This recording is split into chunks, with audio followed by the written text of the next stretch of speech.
ഞാൻ PK നവാസിലേക്ക് പോകും. Nawaz, league എന്തുകൊണ്ട് ഈ വിഷയം ഏറ്റെടുത്തു? അതൊരു മുസ്ലിം കുട്ടി ആയതുകൊണ്ടാണ് എന്നതാണ് ഹരീന്ദ്രന്റെ പ്രസംഗം.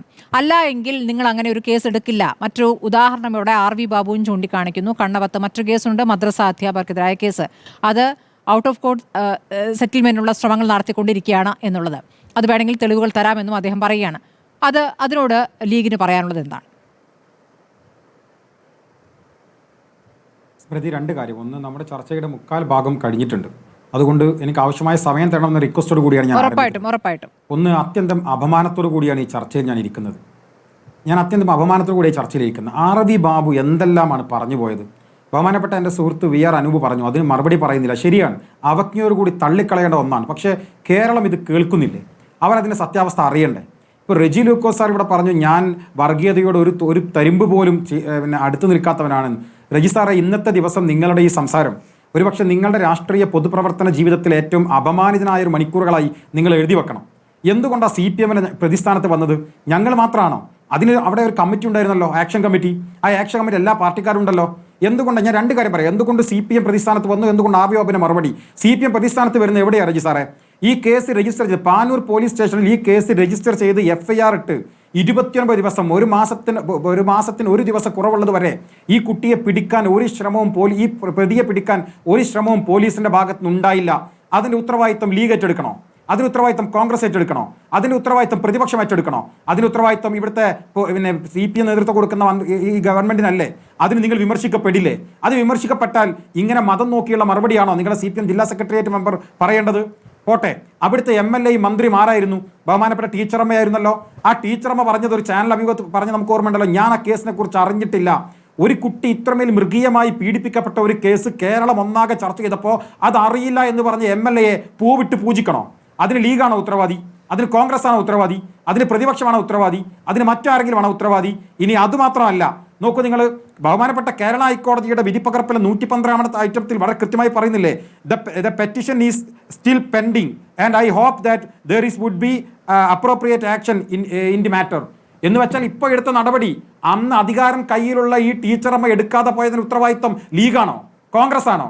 അങ്ങനെ അധികാരം കയ്യിലുള്ളപ്പോൾ ഈ പരാതിയുടെ മുകളിൽ ടീച്ചറമ്മ സ്വന്തം നിയോജക മണ്ഡലത്തിൽ അധികാരം കയ്യിലുള്ള സമയത്ത് ആ നിയോജക മണ്ഡലത്തെ കുട്ടിക്കുണ്ടായ ഒരു ദുരനുഭവത്തിൽ അതുമായി ബന്ധപ്പെട്ട് പരാതി കൊടുക്കുമ്പോൾ നടപടിയെടുക്കാതെ ടീച്ചറമ്മയെ വിമർശിക്കുന്നതാണോ നിങ്ങൾ പറഞ്ഞ വർഗീയത?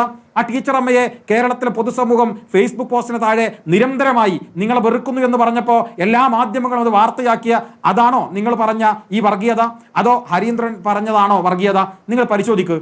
റെജി സാറെ, നിങ്ങളുടെ ജീവിതത്തിലെ ഏറ്റവും മോശമായ മണിക്കൂറുകളിലാണ് നിങ്ങൾ സംസാരിച്ചുകൊണ്ടിരിക്കുന്നത്. ഒരു ആവർത്തി കൂടി പറയാൻ ഞാൻ അവസരം ഉപയോഗപ്പെടുത്തുകയാണ്. ഇനി രണ്ടാമത്തെ ഒരു കാര്യം, ഹരീന്ദ്രൻ പറഞ്ഞതിലെ കുഴപ്പം എന്താണ്? ഒറ്റ വാചകം കൊണ്ട് ഞാനത് പറയാം. ഹരീന്ദ്രൻ വിളമ്പിയത് കേരളത്തിലെ മതേതര കേരളത്തിലുള്ള സദ്യയായിരുന്നില്ല, അത് വർഗീയതയുടെ സദ്യയായിരുന്നു എന്നതിന് ഏറ്റവും വലിയ തെളിവാണ് RV ബാബുവും അതുപോലെ തന്നെ ഹിന്ദു ഐക്യവേദിയുടെ നേതാവ് ശശികല ടീച്ചറും ആ ഭക്ഷണം കഴിക്കാൻ ഏറ്റവും പെട്ടെന്ന് ഓടിക്കൊണ്ട് സോഷ്യൽ മീഡിയയിലൂടെ വന്നത്. ഹരീന്ദ്രൻ പറഞ്ഞത് എത്രമേൽ അപകടകരമാണ് എന്നതിന് ഏറ്റവും വലിയ തെളിവ് പാഞ്ഞു വന്ന അത് ഭക്ഷിക്കാൻ വേണ്ടി തയ്യാറായ ഈ രണ്ടാളുകളെ കുറിച്ചാണ്. അതുകൊണ്ട് അതിനപ്പുറത്തേക്ക് ഞാൻ പറയുന്നില്ല. CPM എന്തുകൊണ്ട് പ്രതിസ്ഥാനത്ത് എന്ന് ചോദിച്ചാൽ ഈ വിഷയത്തിൽ CPM പ്രതിസ്ഥാനത്താണ്. CPM ചോദ്യം ചെയ്യപ്പെടും. അധികാരത്തിരിക്കുന്ന CPM ഈ വിഷയത്തിൽ കൂട്ടുകച്ചവടത്തിന് ശ്രമിച്ചു, ആക്ഷേപമുണ്ട്. അല്ലെങ്കിൽ 30 ദിവസം എടുക്കേണ്ട കാര്യമെന്ത്? ടീച്ചറമ്മ അറിയില്ല എന്ന് പറയേണ്ട കാര്യമെന്ത്? പരാതി കിട്ടിയിട്ട് കോടതി വിധി വരുന്നത് വരെ നടപടിക്ക് വേണ്ടി കാത്തിരിക്കേണ്ട കാര്യമെന്ത്?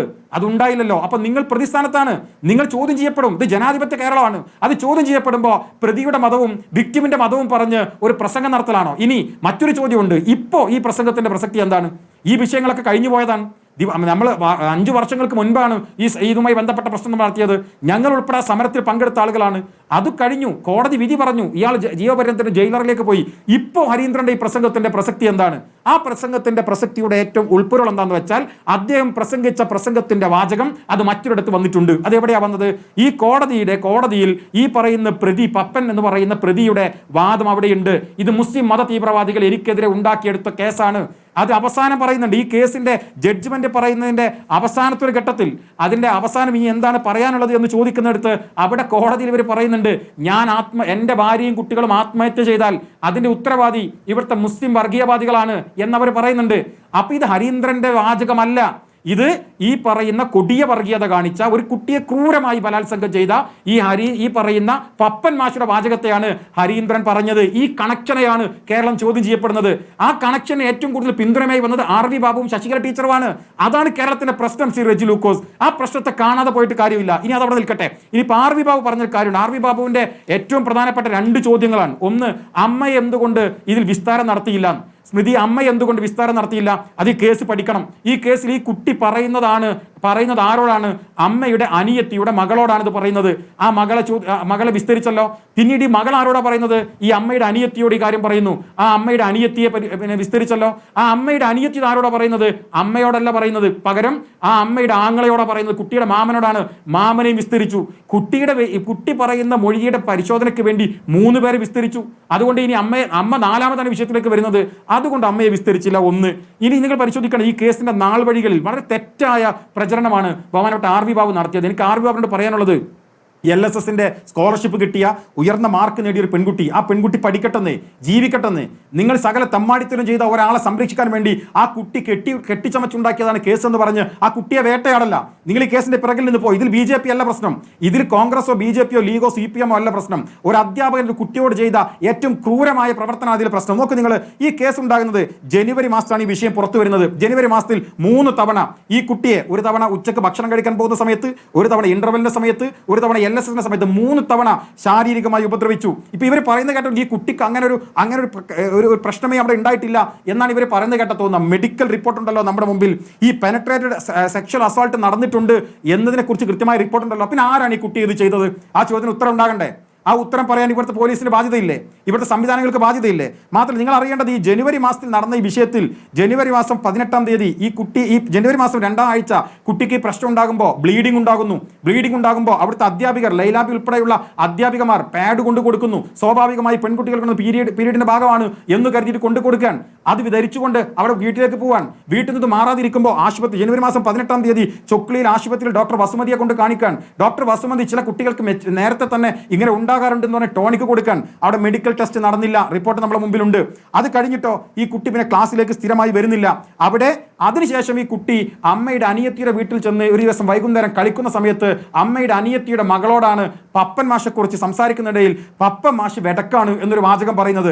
ആ വാചകം അമ്മയുടെ അനിയത്തി കേൾക്കാൻ, അവിടുന്നാണ് ഈ കേസിന് ഡെവലപ്മെന്റ് ഉണ്ടാകുന്നത്. എന്തുകൊണ്ടാണ് കുട്ടി പപ്പൻ മാഷ് വെടക്കാണ് എന്ന് പറയുന്നത്? അത് അന്വേഷിക്കുമ്പോഴാണ് ഈ കുട്ടിക്ക് ഇങ്ങനെ അനുഭവം ഉണ്ടായി എന്ന് പുറത്തു വരുന്നത്. ഈ അനുഭവത്തെക്കുറിച്ച് അവര് അമ്മയുടെ അനിയത്തി അമ്മയോട് പറയാതെ ഈ അമ്മാവനോട് പറയുകയാണ്. അമ്മാവൻ ഇത് ചൈൽഡ് ലൈനിൽ അറിയിക്കുന്നു. പിന്നീട് DVSP വേണുഗോപാലെ പോയി കാണുന്നു. കേസ് ഉണ്ടാകുന്നു. ചൈൽഡ് ലൈൻ സ്റ്റേറ്റ്മെന്റ് എടുക്കുന്നു. പാനൂർ പോലീസ് സ്റ്റേഷനിൽ അറിയിക്കുന്നു. കേസ് രജിസ്റ്റർ ചെയ്യപ്പെടുന്നു. ഇനി ശ്രദ്ധിക്കേണ്ട ഒരു കാര്യം, RV പറഞ്ഞല്ലോ, place of occurrence, date of occurrence ഇതൊക്കെ വ്യത്യസ്തമാണ് എന്ന് RV കൂടെ പറഞ്ഞു. അത് കേസിനെ കുറിച്ച് കൃത്യമായി പഠിക്കണം സ്മൃതി. അതുപോലെ കേൾക്കുന്ന ആളുകൾ തെറ്റിദ്ധരിക്കപ്പെടും. എന്താ ഈ വിഷയത്തിൽ ഉണ്ടായത്? ഈ കുട്ടിയെ പാനൂർ പോലീസ് സ്റ്റേഷൻ മൊഴിയെടുക്കുന്ന സമയത്ത്, കുട്ടിയുടെ മൊഴി രേഖപ്പെടുത്തുമ്പോൾ 2020 മൊഴി രേഖപ്പെടുത്തുന്ന സമയത്ത് ഡേറ്റ് കുട്ടിക്ക് കൃത്യമായി ഓർമ്മയില്ല. അവിടെയാണ് പോലീസുകാരന്റെ ആദ്യത്തെ അതിക്രമം നടക്കുന്നത്. ഡേറ്റ് തെറ്റായി രേഖപ്പെടുത്തി. രണ്ടാമത്തെ ഒരു കാര്യം പറഞ്ഞു, പ്ലേസ് ഓഫ് ഒക്കറൻസ് തെറ്റാണെന്ന് പറഞ്ഞു. പ്ലേസ് ഓഫ് ഒക്കറൻസ് എവിടെയാണ്? എന്നെ ബാത്റൂമിൽ കൊണ്ടുപോയി വാതിൽ കുറ്റിയിട്ടു എന്ന് പറയുന്നുണ്ട്. ഇവർ അന്വേഷണത്തിന് വേണ്ടി കൊണ്ടുപോയപ്പോൾ അവിടെ അധ്യാപികമാർ ഉപയോഗിക്കുന്ന ബാത്റൂം ഉണ്ട്, അതിന് കുറ്റിയുണ്ട്. കുട്ടികൾ ഉപയോഗിക്കുന്ന ബാത്റൂം ഉണ്ട്, കമ്പാർട്ട്മെന്റ് ബാത്റൂമാണ്. അപ്പൊ ഈ കുട്ടിയെ കമ്പാർട്ട്മെന്റ് ബാത്റൂമാണ് കുട്ടി കാണിച്ചു തന്നതെന്ന് ഇതിൽ രേഖപ്പെടുത്തി. അവിടെയാണ് രണ്ടാമത്തെ പോലീസുകാരന്റെ തിരിമറി നടക്കുന്നത്. അപ്പൊ 2 തിരിമറി നടന്നു.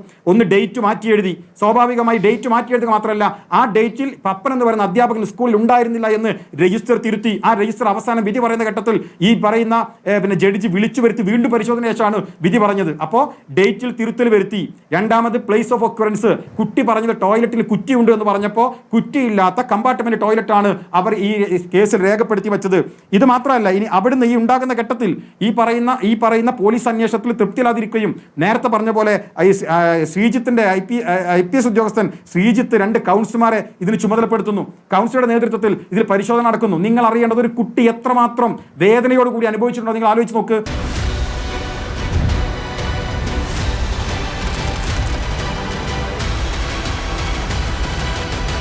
ഡിബേറ്റ് വിത്ത് സ്മൃതി പരുത്തിക്കാട്.